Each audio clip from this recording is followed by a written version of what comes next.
Ao entrarmos na estrada de terra que dá acesso ao assentamento Bela Vista, logo vem à memória os tempos difíceis pelos quais os lavradores que aqui residem passaram.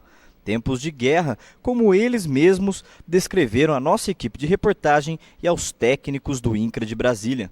Agora, o medo deles é que tais tempos voltem a assombrá-los. Recentemente, parte dos assentados protocolou uma denúncia no Ministério Público, acusando a Cooperativa Unificada dos Trabalhadores Rurais, Unicampo, que atua dentro do assentamento, de desvio de dinheiro público e coerção. Tudo começou quando os assentados foram coagidos a assinar documentos que davam a entender que todo o assentamento concordava com a instalação de uma agroindústria no local. No caso, uma farinheira, com apoio do INCRA. O presidente da Unicampo, Hélio Neves, que também é presidente do Sindicato dos Trabalhadores Rurais e da Federação dos Empregados Rurais Assalariados do Estado de São Paulo, FERAESP, foi até Brasília buscar os recursos, como explica o lavrador Luiz de Lima. A ideia da farinheira partiu do Hélio Neves, né? Toda essa confusão partiu a partir do Hélio Neves, que é o mentor de tudo isso, né? Até antes mesmo do superintendente entrar nessa briga, ele pressionava o superintendente para que ele... Superintendente da onde? O Raimundo Pires, que era superintendente do INCRA Regional de São Paulo. Com medo de represálias por parte do Sindicato dos Trabalhadores Rurais, do INCRA e da Unicampo, os assentados ficaram em silêncio desde então. Mas em agosto do ano passado, um dos grupos mais antigos a habitar o Bela Vista protocolou a denúncia no Ministério Público, como conta esta assentada que não quis se identificar. As denúncias feitas sobre a farinheira é desvio de verbas públicas.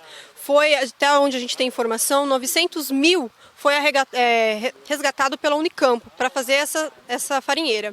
Só que somente 365 mil foram usados. E desse dinheiro, das construções, muito material está sendo desviado. Por exemplo, um caminhão que está a uso da Unicampo, um carro que está a uso próprio da Unicampo. E como o relator do INCRA próprio diz, qualquer leigo percebe que a farinheira está incompleta. O presidente da FERAESP da Unicampo, Hélio Neves, se defende das acusações, negando que tenha acontecido desvio de dinheiro público. Afirma que as acusações são de cunho político. Quanto à falta de conclusão da farinheira, ele alega que foi devido a problemas encontrados no local da construção. Tem umas questões políticas que motivam a denúncia, né? E ali tem muita inverdade que vai ficar provada ao longo do processo. Primeiro, inverdade.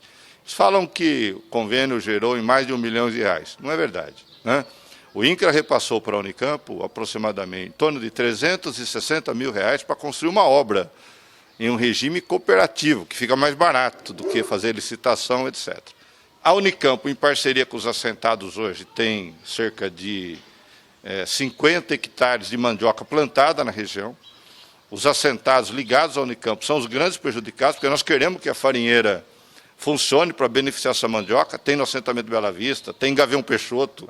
O Ministério Público, por sua vez, pediu esclarecimentos ao INCRA em Brasília e entre 11 e 16 de junho deste ano, 2 funcionários do INCRA da capital do país fizeram uma vistoria no assentamento Bela Vista. A nossa equipe de reportagem teve acesso ao relatório. Os técnicos começam por afirmar que é evidente que a farinheira é projeto incompleto, abandonado e que jamais funcionou. Assim como considera como fato a influência do Sindicato dos Trabalhadores Rurais e da Unicampo na administração do assentamento, sendo verificada em inúmeras atas em poder dos assentados, onde eram tratados assuntos que desrespeitam apenas ao INCRA. Ainda destaca que não havia no assentamento matéria-prima suficiente, no caso a mandioca, que justificasse o empreendimento dessa monta. Foi um elefante branco que se criou aqui, sendo que os assentados, ninguém queria participar disso, porque aqui não é uma região própria para plantio de mandioca, né? Essa daqui não é adequada, a nossa área não é adequada para o plantio de mandioca. Hélio Neves afirma que existem 3 famílias produzindo mandioca, em um total de 50 hectares, e que um caminhão e um carro, adquiridos por meio de verbas públicas, como parte do projeto da farinheira, estão em atividade no assentamento. No projeto da farinheira, exige um caminhão. Para que tem que ter um caminhão? Para buscar rama de mandioca, para plantar mandioca, para buscar adubo, para plantar mandioca. Então o caminhão existe, está trabalhando. É um carro, um veículo. Esse veículo está trabalhando também, dando assistência nas lavouras, etc, etc. Então, Mesmo que a farinheira não funcionando, ele está tendo outra utilidade. Porque precisa plantar mandioca. Como que vai ter farinheira se não tem mandioca? Quer dizer, uma produção de mandioca para movimentar uma farinheira é pelo menos entre 15 e 18 meses para você fazer a lavoura. Deve ter ali umas 5 ou 6 famílias que estão plantando mandioca.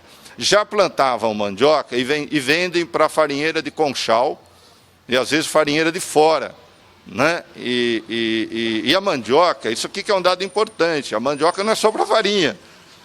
Então, o projeto da farinheira é um projeto de industrialização do assentamento que envolve uma farinheira, uma produção de beneficiamento de milho e uma produção de beneficiamento de cana-de-açúcar. No entanto, as denúncias vão além do desvio de dinheiro público. Elas também falam de coronelismo.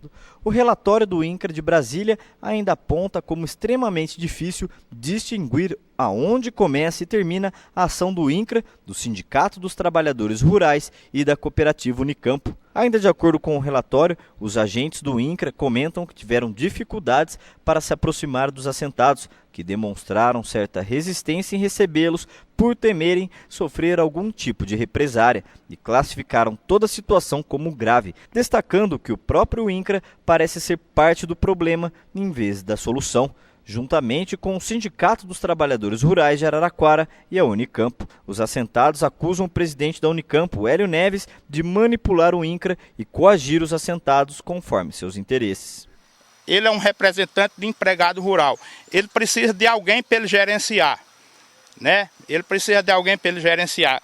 E para ele gerenciar os assentados, ter controle sobre os assentados, é a opção do velho coronelismo de antigamente. Manter o povo sob domínio, para estar sempre precisando dele, sempre de pilho na mão, e ele sendo o gerenciador, o mestre de toda obra reformista no país, né? Eu acho que o INCRA, ele é um órgão usado pela FERAESP. O assentamento do Bela Vista, ele é controlado pela Unicampo. A gente só consegue retirar, alguns assentados só retiram a cana com a Unicampo autorizando a usina a retirar. Outros assentados que têm título, manutenção de posse, que estão brigando na justiça com o direito, eles não retiram essa cana. Opressão, isolamento, medo e voto de cabresto, características de um coronelismo que há muito tempo não é relatado no estado de São Paulo. Entretanto, os moradores do Bela Vista sofrem com isso há anos. Tudo isso. Opressão, medo, ditadura. A gente sofreu anos de ditadura aqui, assentados que entram com pedido de título na Justiça Federal. Assentados, eles são oprimidos. Eles mandam pessoas do sindicato na casa dele dizendo: retire o processo porque senão você vai sofrer reintegração de posse. Hélio Neves diz que existe um exagero nas declarações, mas como sindicalista tem o papel de pressionar, sejam os assentados, os usineiros ou o poder público, enfatizando que até mesmo já foi baleado por suas lutas políticas no campo.